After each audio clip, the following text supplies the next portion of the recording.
Hey, I'm Blair Best. It's Wednesday here on The Story, and tonight it's day one of the federal trial pitting the state of Oregon and the city of Portland against the Trump administration over deployment of the National Guard. We're outside the courthouse with the highlights. Plus, the countdown is on. We are 100 days away from the Winter Olympics, which will air right here on KGW. The big names to know and the local athlete ensuring the ice is just right. But first, we're heading to East Multnomah County for an update on the controversial Bull Run water filtration project. The cost, more than $2 billion. What that means for your water bill and what Portland City councilors have to say about it. It's our big story tonight. Okay, it's billed as Portland's largest and most important public works project. And today, City Council got an annual progress report on the Bull Run treatment facility that's under construction. The Portland Water Bureau says the filtration and corrosion control that the facility will offer are needed to protect public health and comply with federal drinking water regulations. Okay, maybe you're thinking, great, another report in City Council. What is the big deal? Why should I care? Well, let's first back up and look at what this is and why it matters. In East Multnomah County, right along the Clackamas County line, the city's Water Bureau is trying to build a water filtration plant to filter the city's drinking water, which comes from the Bull Run watershed, about 26 miles from downtown Portland in the Mount Hood National Forest. The city is under a tight deadline to make this happen. Portland must make improvements to its drinking water system by September 2027 to meet federal and state regulations.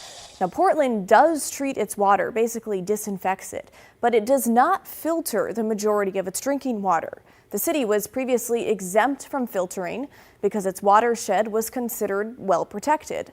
Well, that all changed about 8 years ago when low levels of a certain parasite were found in the city's raw water supply.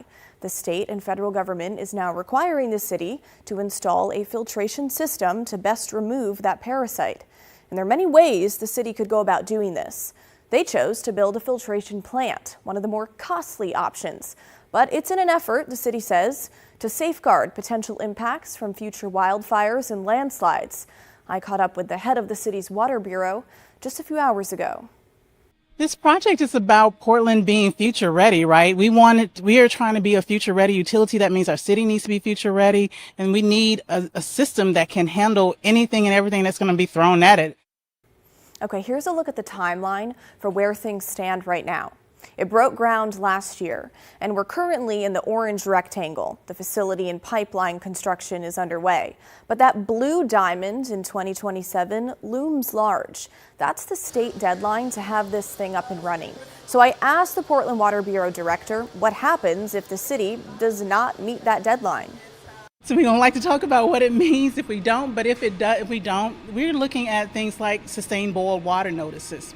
We're looking at the potential we've got the federal government in our city now. That means that they could come in and take over our water system. That means our hospitals can't function the way they need to. The businesses that need our water, they can't do what they do now. The project was recently delayed for 5 months due to a land use permitting issue after residents who opposed the site succeeded in appealing a county approval. But fast forward to about 3 months ago, so in June, the Portland Water Bureau announced it was restarting construction after the state overruled that appeal. Earlier this month, our photographer got to go inside the filtration plant. Here's video from that tour. Construction is currently underway 6 days a week from 7 in the morning to 6 at night. And this is what those on the ground had to say about operations there. Currently on site today, there's about 350 people. About 200 of those are trades folks that are actually doing the construction work, representing a number of trades. I think there's over 15 different types of trades and trade unions. Okay, but let's get back to why so many East Multnomah County residents oppose this project. 17 people submitted written testimony to council today, 6 in support, 11 against it, including Katrina, who wrote in part, "Dear Council, the webpage claims there are no new impacts to the community. Residents along haul or detour routes and farms facing access or soil restoration issues would disagree." And Laura questions the project's cost and how that will ultimately impact her. The report highlights construction dollars but understates total program cost without full soft cost detail. Is the project cost closer to $3 billion?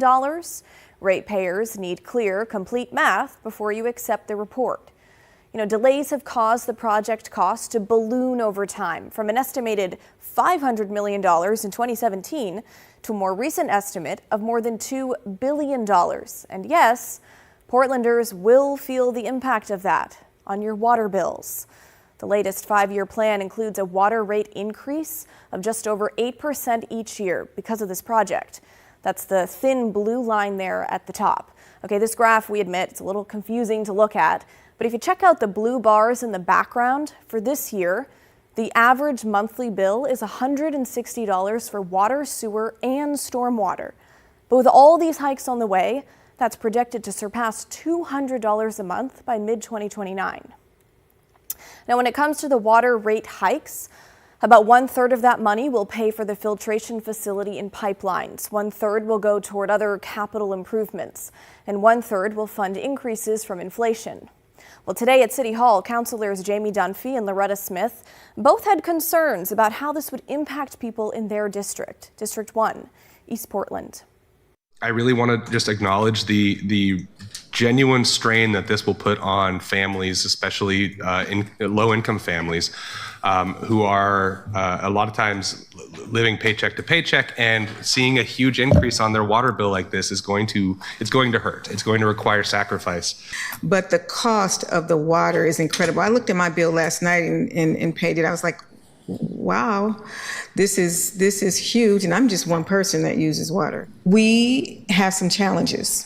The average salary of a family in District 1 is $60,000 a year compared to the average salary in the other 3 districts of average $92,000. So I just wanted to keep that in mind. I know we have to build something, and I know we have to pay for it. And we cannot actually pay for this on the backs of an internal service fee. Okay, here's what the head of the Portland Water Bureau had to say today about these incoming rate hikes and why cost for this project has to fall on you.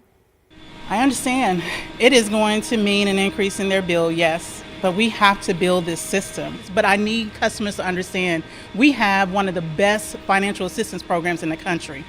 We offer a lot of assistance, crisis vouchers, discounts, payment plans. We work with our customers to do everything we can to keep them in accessing safe, clean water. She says they have asked the federal government for loans, and they're looking at grants to offset the cost for Portlanders. But despite the higher rates, councilors accepted the project report today with 10 yes votes. 2 councilors were not there. Some councilors added that they know the project is not perfect, but say the city must move forward. The cost of not doing anything is a significant burden that future generations will bear. Portland is one of the last cities, maybe of our size, to have unfiltered water.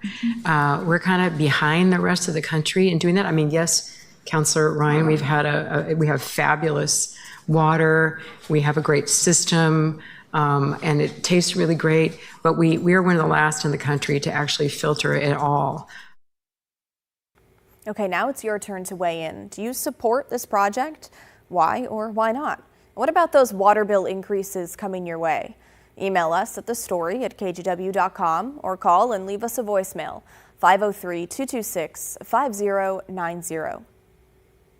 And while we're on the topic of utility rates, nearly 700,000 Northwest Natural customers will see their rates go up on their next bill. An increase of more than 5% takes effect Friday. The utility says for the average residential customer, that means an added $4.38 a month, bringing the average monthly bill to nearly $86. And while any rate increase hurts the bank account, it is worth noting that this hike could have been much higher. Northwest Natural's original rate increase request would have raised revenue by nearly $60 million. But the Oregon Public Utility Commission and consumer advocates basically struck a deal, getting the company to agree to more than half that amount, down to about $25 million. So a silver lining of sorts.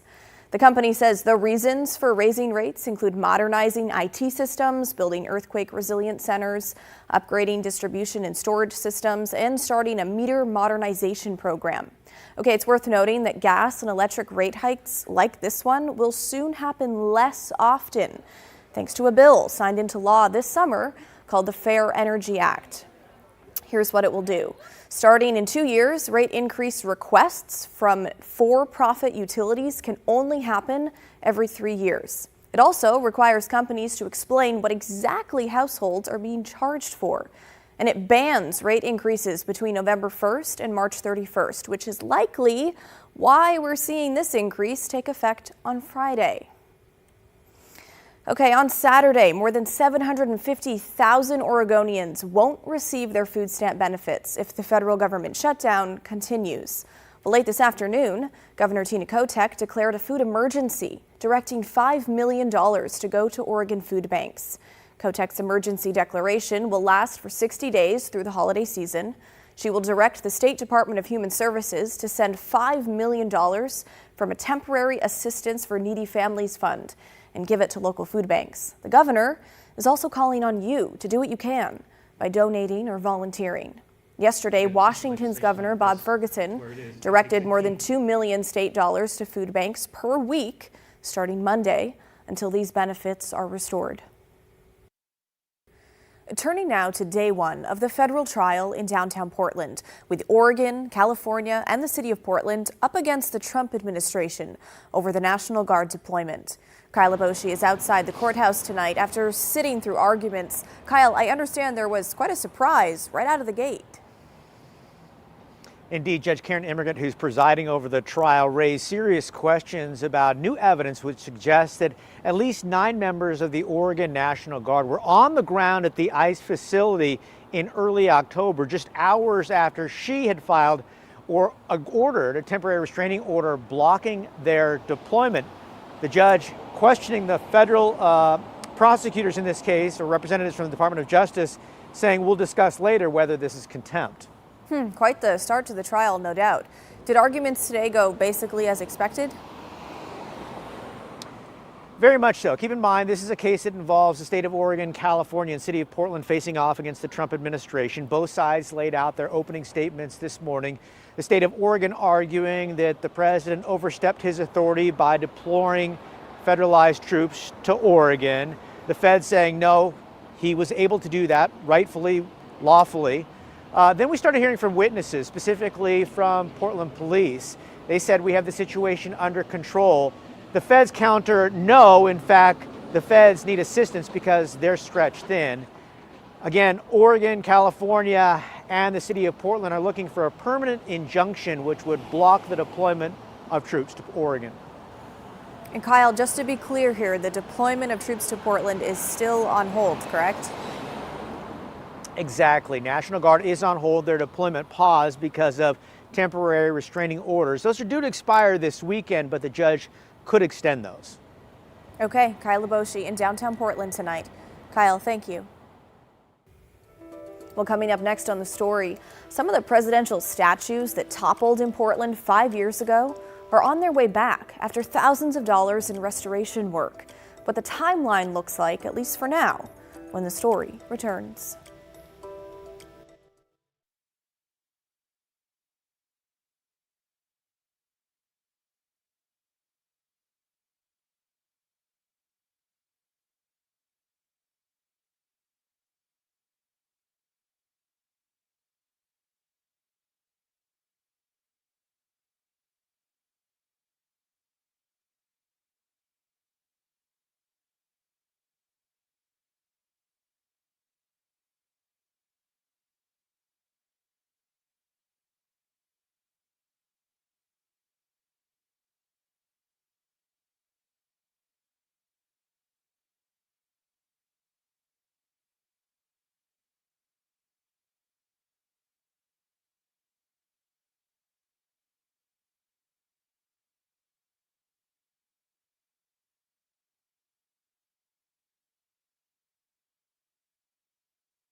A statue of Abraham Lincoln that stood in Portland for nearly 100 years before being torn down in 2020 is set to return. And Honest Abe isn't alone in his impending comeback. John Adams explains. It's been just over 5 years since the statue of the 16th U.S. president was toppled during protests in 2020. But now the city of Portland says it will be back here on the South Park blocks in early 2026.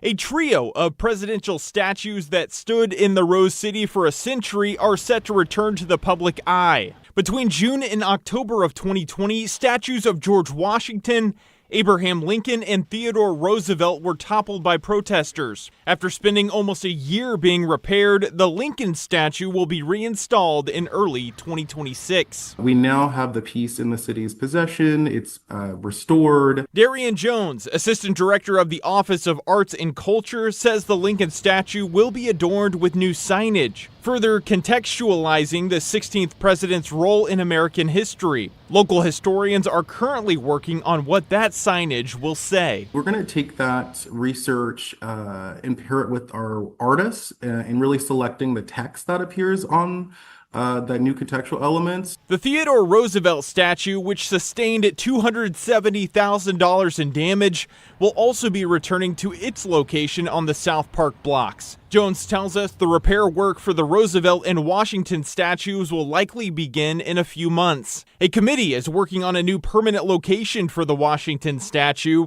which was housed on private property in Northeast Portland. Jones says after years of engagement, which included a series of community meetings where opinions could be heard, it was clear Portlanders wanted these statues to return. These monuments mean different things to different community members, and above all, what folks really want is more conversation and engagement with history. Jones tells me the city of Portland has spent about $20,000 on the restoration of the Lincoln statue, and a majority of the money has been paid by an insurance claim that was filed back in 2020 when the statues were toppled. But that does not include the cost that it's going to take to rehabilitate the structure that the statue will eventually sit on.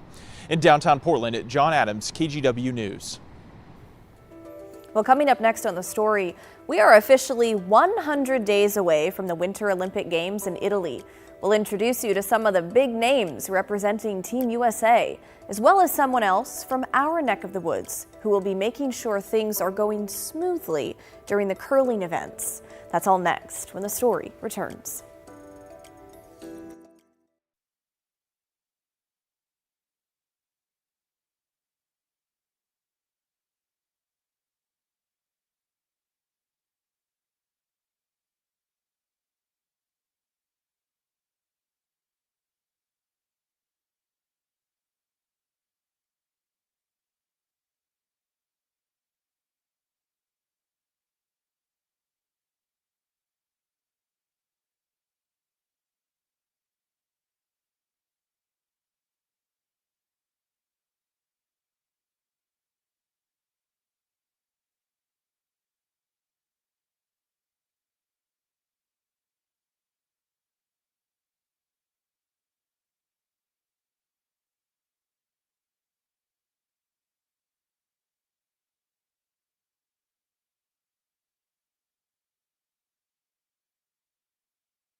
Okay, the countdown is on. We are 100 days out from the Winter Olympic Games in Italy, which will be airing right here on KGW.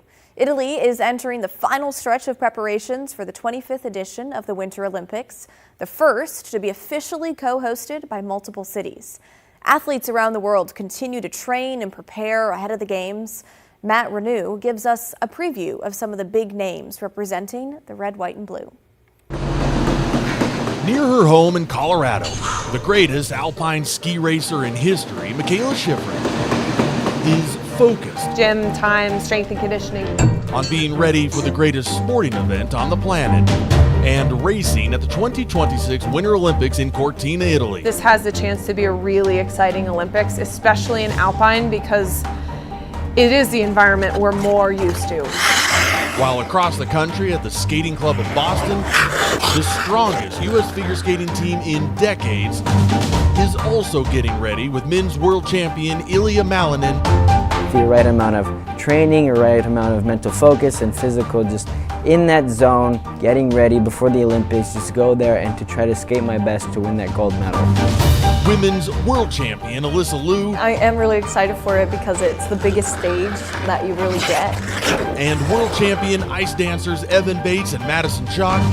We definitely want to shoot for the gold medal in the individual event as well. We feel like that's something that has been at the top of our goal list for a long, long time. All looking to represent Team USA at the Olympics just 100 days from now. We're all just a team of athletes who represent Team USA.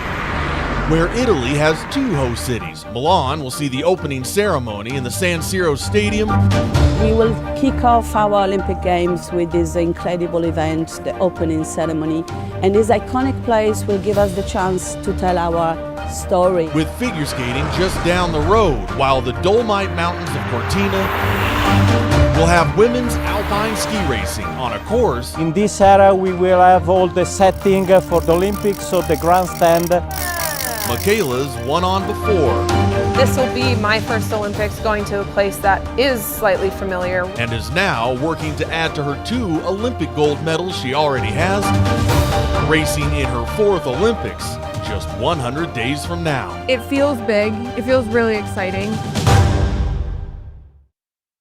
Well, beyond the professional athletes, there's a Vancouver woman also making the trip to Italy for the Winter Games. As Devin Haskins shows us, her specialty is the ice. At the Evergreen Curling Club in Beaverton. This is the only dedicated ice club in Oregon. Oh, it's fun. It's a lot of fun. The Wednesday morning curling league gets a few games in. Yeah. Yeah! That was fantastic. I love takeout shots. We are having a great time. From one end to the other is just a stone's throw away. Each shot based on precision and accuracy. That was a good one, yeah. But of course, like any field of play, this frozen playing surface itself needs to be in top shape. These are our pebble cans. Enter Lauren Rich. It's a big part of preparing the ice for a curling match. Using a wand with very specific sized holes. The bigger the number, the smaller the holes. Ice makers like Lauren spray tiny droplets of very purified water on the ice, which freeze on contact. The bumps, or pebbles, help the stones glide across the ice. You're good at this. I practice. Now we can scrape. Now we can just take off the pebble that we just put down.